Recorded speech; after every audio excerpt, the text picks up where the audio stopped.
Friday is here. NBL Now is here before or during a massive week of NBL hoops again, and it's always a pleasure. Some things in life are worth waiting for. I've been waiting for Damon Lowery on a Friday pod, the NBL champion, the Kangaroos coach, the man of Hoo-Yah and Harden Up himself. Damon, it is terrific to see you on NBL Now, thanks to Code Sports. JP, my man, reunited, and it feels so good. Now, let's get serious, JP. It's a whole bunch of hoops going on, man. Storylines are just coming left, right, and center. Where do we start? I'm not going to start with singing, unlike you. So that's my first thing there. You said in the preseason that all teams could end up with a winning percentage and a winning record earlier this year. After some of the blowouts that we've been seeing, do you regret that statement? Yes. Yes, I do. That's ridiculous.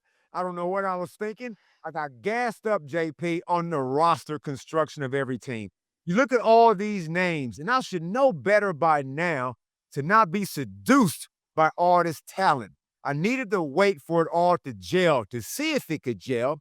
And right now, it is some teams looking extremely shaky. Obviously, a few teams like Brisbane Bullets, Cairns Taipans have been hit tremendously hard by the injury bug.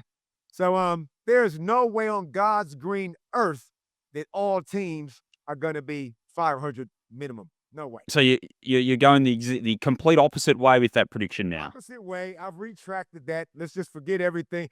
All this preseason talk needs to stop, especially by me. Okay.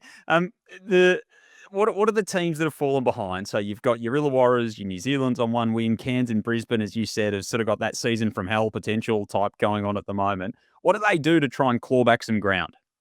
Look, let's just start with Illawarra. Who knew that Dave O'Hickey was going to be half blind in one eye? Like, we didn't know. Nobody saw that coming. And I'm wishing my man Dave-O a speedy recovery because the Hawks need him tremendously bad.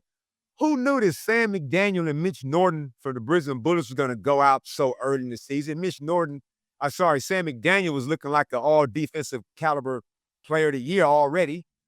Sam Wardenberg, we knew it went out preseason, and then they go down with now Jack McVeigh is out. I mean, you just cannot script that kind of stuff. But as far as the teams that are somehow, for some reason, playing with not the full body of imports, Sydney Kings, who's just trying to go through the season with 2 imports. Now, magnificent defensive effort against Adelaide last week, but is it enough? Because they went to Tassie, and it was not enough. So I'm saying get your 3rd import. I'm also looking at Adelaide going, they don't have a 3rd scorer, Joe. They have players that can score, but I'm talking about a consistent 3rd scorer, possibly a playmaker. I will pull the trigger and get a 4th import if I'm the 36ers.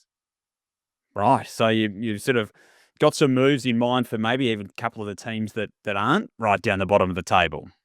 Yeah, I think Adelaide, as good as they're playing this early, I'm thinking championship basketball. I'm not getting gassed up on the regular season as much. So, yes, any win's a good win. But if Adelaide going to be serious about winning the whole thing, I think they don't have enough offensive firepower. Now, on any given day, DJ Vasiljevic can go off. Zion Cheatham doesn't look like he wants to shoot. So I'm not expecting many big games out of him, even though he's doing a great job of connecting the rest of the guys. But when you got to go and beat Melbourne United, I don't know how anybody's going to do that without full guns blasting. So I think they need someone else. Okay. Let's talk about a couple of MVPs, one former, one current. Jaylen Adams is in a really interesting situation with the Brisbane Bullets, and we'll touch more about the Bullets. Of course, they play tonight. He was dumped out of the starting lineup against Perth earlier in the week. He hasn't had a great shooting season. He's shooting 13% from 3 to start the year. He leads the league in turnovers so far this season. Are you concerned about what's going on there? Yep. Majorly concerned about Jaylen Adams. And I'll be honest, I don't know if he really likes basketball that much. I don't feel like he's playing with the intensity, the joy. He's clearly talented and gifted, and he can just kind of turn it on in spurts, and you can see what he used to be. But you can't rely on him. You simply can't rely. And I don't know what's going on off the court that would get him benched. So that's something between him in the club. But even that alone, when have we ever seen an import MVP get disciplined? Like that just doesn't happen. So Jaylen is a mystery wrapped in a riddle. Can't quite work the dude out whether he just loves basketball enough. But if I'm Stu Lash in the coaching staff, I'm going to keep him on the bench. I'm going to start young Tristan Devers. Is it Devers or Devers? Devers. I'm going to start young Tristan Devers, who had a great game in that win in Perth. I'm going to invest in the future because I don't think Jaylen is the future anymore. Is it fair to say that this is consistent with the direction of travel for Jaylen Adams over the last couple of years? He looked disengaged a lot of the time in Sydney last year. Do you feel like this is a continuation of the sort of trajectory he's been on? Yep, downward trajectory. Yep. Ever since Chase Buford left, it has been, he had Mahmoud Abdul-Fattah, and that was the horror year. Then he had Brian Gorgon, and them two couldn't get on the same page. So now you still got Brian. I'm sorry, you got Stu Lash, but you had Justin Schuler. Look, it's just, who can coach the guy? I don't know. So maybe this isn't the country for him anymore. I'm not saying to retire, but maybe this isn't the country. If you're Brisbane, do you keep him? For next year? No, for now, for the rest of this season. I'm gonna keep him this year because I've invested. But like I'm saying, you're gonna come off the bench until you can show me the consistent professionalism that's required of an import, let alone any player. So I'm not gonna sack him because he's still, Joe, he contributes. Even in that game against Perth, I think he purposely didn't shoot the ball. I've never seen him not. I mean, look, what a riddle this guy is, but I'm not gonna get rid of him because I paid him. I'm not gonna do it Jerry Jones. God earned that out here. He is mercurial, Jaylen Adams. He is such a fascinating character. It's going to be really, really a watch tonight to see what he comes up with. Let's go to our current MVP, Bryce Cotton, who was down in his last outing in Adelaide. He doesn't play 2 bad games in a row. You were there last night. What did you see about the way he attacked that game last night for the 36ers in that win that impressed you most? What's good about being in Adelaide and watching Bryce play is you get to see him in the warm-ups. You get to see how he interacts with his teammates, and everything just looks like it's calm on the surface. But as soon as the game starts, he looked faster than he's ever been. It's like this guy's internal standards are so high that it didn't matter who they were playing. It didn't matter what the scouting report, what the game plan was. He is just not going to allow himself to put in 2 subpar performances. So straight away, knocked down his first couple of shots. He's got, 15 at the quarter time, 23 at the half.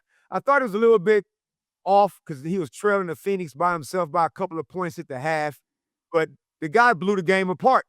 And Southeast Melbourne Phoenix should know better. Every team in the league should know better. You cannot allow this man to play on his terms. One-on-one, his offensive game is better than everybody's defensive individual game. It is as simple as that. Do you trust them yet, or is it too early? The 36ers? As a contender, yep. I trust them to they're going to make the playoffs and could potentially even make the top 4. Because like I said, right now, from 3 to 6, anything can happen. I trust them to make the top 4, I think. But to win it all, like I'm saying, they're missing something, JP. I feel like they're missing another playmaker. Because anytime Bryce goes off the floor, now I'm looking at him going, okay, so assume that DJ Vasiljevic will now do some heavy lifting. But he's a guy that I think you need to create for a little bit. If they had a guy like a Bryce Hamilton, like a 6'5" playmaker that can score, I think that would complete them. Yeah, it's okay. So that's a little bit for them to work on. How do you think Bryce and Isaac Humphries has been playing well? How do you think he's been helping Ice's game? What a joyous pairing those two are. Like, I don't know if you could get 2 different type personalities. Bryce is very reserved and very softly spoken. Ice kind of wears his emotions on his sleeve. And I feel like what Bryce has done for Isaac is he's provided a joyous environment, a professional, no drama environment that Ice can go, oh, you mean we can just play basketball? So I don't have to look over my shoulder. I don't have to worry about, any kind of innuendos headed my way. And right now, this is the most joyous I've seen Isaac play. Now, his talent has never been under question, but sometimes, as we've seen him do in the past, he gets down on himself. He missed a couple of shots. I've seen him almost punch himself in the face and just get really down on himself. He don't have to do that now. He has I think his team, he feels that his team has his back and vice versa. So now this is the ice we're going to get week in and week out. And then he's only averaging 21 minutes a game. And look at the numbers he's putting up, about 17 and 8. It's incredible what he's doing so far. Yeah, and John Casey made a good point in commentary last night. The captaincy seems to be sitting pretty well with Isaac Humphries too in terms of the way that he's looking at things. So that's been a bit of a change for him. So 3 games in the books. Of course, the 2 Ignite Cup games on Wednesday, won by Tassie and Brisbane. Last night, won by Adelaide over South East Melbourne. Tonight, we get 2 games. So New Zealand, Tassie, Brisbane, Melbourne. Saturday, Cairns, Adelaide, South East Melbourne, Illawarra. And then Sunday is Melbourne, New Zealand, and Sydney and Perth. So a couple of quick hot takes here just to wrap through a little bit of what's there. So I want about 15 seconds on each of these, Damon. You good to go? I'm ready. All right, hit me. This is a massive test for New Zealand and Brisbane. New Zealand have Tassie, Brisbane have Melbourne United in terms of 2 of the benchmark teams. Who's got the tougher assignment out of Brisbane and New Zealand? Brisbane's got the toughest assignment because Melbourne United might not lose a game. They're not losing a game in 2025. Oh. Chance of beating them is possibly next year when they get kind of bored because they might be 9, 10 and 0. And, you might have to have that one loss by, just to kind of spicing up the year. It's going to be tough sledding for Brisbane. Who's Melbourne going to lose to? Wow, that's a good. Maybe Tasmania, a full-strength Tasmania. They'll give them a run. All right. Tonight we see Tyrell Harrison and Jesse Edwards. So Harrison's had a great start to the season. Jesse Edwards has had back-to-back double-doubles. He's been terrific. Who takes the points in that duel tonight? Wow, that could go either way. Another battle, Joel, of the pterodactyls. Jesse Edwards, I'm going to give a slight edge only because the guys around him are going to do more of the right things than I think what the Brisbane youngsters will do. And this is not any disrespect to those youngsters in Murray, Devers, and Dukas. So they're going to put up a fight, but like I said, the United are just too strong. The 2 point guards in the early game tonight, PJC and Tyger Campbell. There's quite a lot of hair between the two of them. They're both, or I would say Tyger Campbell is potentially in the Little Big Man Society. If not for his mop, he might be disqualified based on hair alone. Who takes the points in that duel? Tyger Campbell is well and truly in the Little Big Man Society. And JP, he is putting on a performance, a point guard performance that I don't know if we've seen in this short of a season. He has 3 turnovers in about 170-odd minutes. This man is a point security guard. The ball has never been in safer hands. And PJC is obviously, he's PJC. That's going to be a great one to watch, but I'm going to give the edge. I'm going New Zealand. Okay. How concerned are you about Cairns with the Jack McVeigh injury? Couldn't be any more concerned. I mean, just the rottenest luck of all time. Obviously wish Jack a speedy recovery, and full credit to Jack McVeigh too. An average man, a lesser man, Joe, wouldn't have even played. He's out there shooting knuckleball free throws with his bad wrist, and he will not just take it easy. So what a warrior that man is, but who's going to do all the scoring? They still got 3 imports. Now, do not get this confused with being excuses. They better not lay down, and they better put up one spirited fight even without them. They got 3 imports. They got Kyron Galloway. They got enough pieces there to make it a fight. Yes, indeed they do. And Sydney and Perth. So this is sort of this is a massive rivalry between these two clubs. They do not like each other. The fan bases don't particularly like each other either. They feels like they both need to kind of reestablish what they're about after their last couple of performances. Who needs the win more, Sydney or Perth? I think Perth do. The pressure on Perth, even though they still have a winning record, is something just not right over there. They're not clicking. That was the first game the other day where all 3 imports, the 2 imports, Dylan Windler and Doolittle, was down, and JLA was kind of pedestrian. So they still need to find their rhythm offensively. And Sydney Kings, anything can happen, man. One game they're defensive juggernaut, next game they're not. So That is the most confusing team for me right now, the Sydney Kings. All right, I like it. That was good fun to whip through. Hey, WNBL starts this weekend, of course. You and I are going to be on the call on Sunday as the reigning champion Bendigo Spirit take on the Townsville Fire. But it all starts at John Cain Arena tomorrow, so Southside and Canberra. Both seem like they will be around the mark this year. What are you looking forward to there? Of course, Kayla George now starting with Southside, the Opals captain, Jade Melbourne coming back from the WNBA to lead the Canberra side of things. What do you like about that opening matchup? Oh, wow. First of all, being played at John Cain Arena, I mean, that in itself is a massive tick and a coup for the WNBL. So grateful to be a part of it. And looking forward to seeing a lot of old faces coming back too, JP. Shyla Hill's back in town. She's injured at the moment, but we all know what her work is like. So new imports coming in, and obviously Perth Lynx. They have Brianna Turner, who we all familiar with from her days in Adelaide, but she's only here until 6'11". Who, John? John who? Say it for me, John. Hanju. Cannot wait to see 6'11" come out here and be the Will Chamberlain of the WNBL. So it's an exciting round to kick off the WNBL, Damon. So you've got Southside Canberra. That's 2 o'clock tomorrow, John Cain Arena. That's Eastern Daylight Time, of course. Geelong hosting Sydney in the late game Saturday. Then Bendigo Townsville in the early game Sunday before Adelaide hosts Perth. Across the league, is there a team and a player that you are most looking forward to watching? Yeah, I'm looking forward to quite a few things, actually. I want to see if the Townsville Fire can get over the hump. They keep making it to the Grand Final Series. Just keep coming up short. Mila Sowa has come across from Perth to Townsville to bring them some extra firepower. So they could be interesting. But I see what you did there. That was nice. yeah.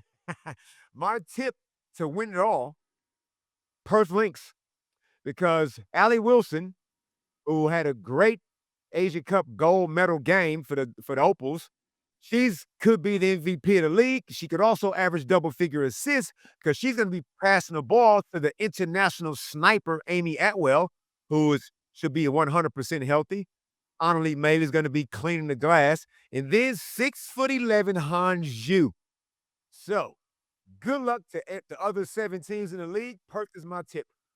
And before Hanchu gets here, you've got to put up with Brianna Turner on the defensive end. So good luck to all the teams that have to go into the Perth in the next little while. But yeah, can't wait for the WNBL season to start. It's going to be so much fun and looking forward to being a part of it with you. Hey, before we get out of here, we do need to get the latest headlines from Code Sports. Let's check in with Mick Randall.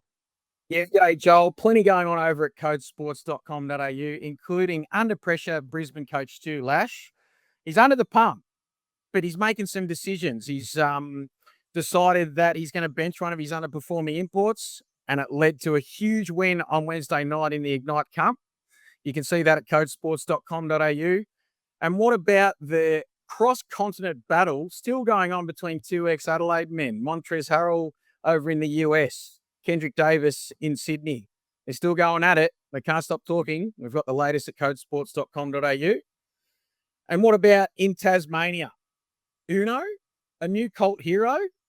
The Jack Jumpers are 4-2 and they're sitting pretty. And we all want to beat Damon Lowery, right? Well, it's NBL Supercoach season. If you want to beat the coach, all the tips and tricks you need are at codesports.com.au. Mate, thanks for having me. I'll catch you when I see you next. Thanks, Mick. Much appreciated. Massive weekend of NBL ahead of us. Of course, WNBL starts this weekend as well. So make sure you're diving into that. Download both apps. You can stay across everything. Of course, on the NBL app, you can switch across your codes and get right into all of the great basketball offerings that are happening this season. Damon, always good to talk hoops with you. Looking forward to seeing you across the weekend and hearing your voice as well. Can't wait. My man. Damon Lowery with you on NBL Now. Thanks for your company. Of course, NBL Now. Thanks to Code Sports. Code Sports has your NBL covered like no one else, from the slam dunks to the stories you don't see on game night. Head to codesports.com.au or download the app. Big weekend of hoops. Enjoy it. We'll be back next week.